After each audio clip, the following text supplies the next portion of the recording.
আসসালামু আলাইকুম ভিউয়ার্স, কেমন আছেন? আশা করি ভালো আছেন। আপনাদের দোয়ায় আমরা অনেক ভালো আছি। দেখেন এই কি ছোট্ট ছেলে কি সুন্দর বাড়ির কাজ করছে। এদের থেকে আমাদের কিছু শেখা উচিত। এই ছেলে, তুমি কি করো এখানে? কাজ করি। কি কাজ করছো? বালি। আচ্ছা, ফলাও দেখি কি কাজ করো, দেখাও আমাদেরকে। এখানে আস্তে আস্তে করিও বাচ্চা, আবার ব্যথা পাইও না।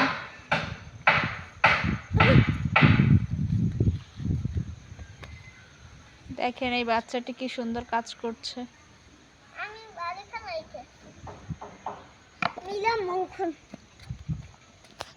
সবাই বাচ্চাটির জন্য দোয়া করবেন, যেন বড় হয়ে মানুষের মতো মানুষ হতে পারে, সে অনেক ভালো কাজ করতে পারে।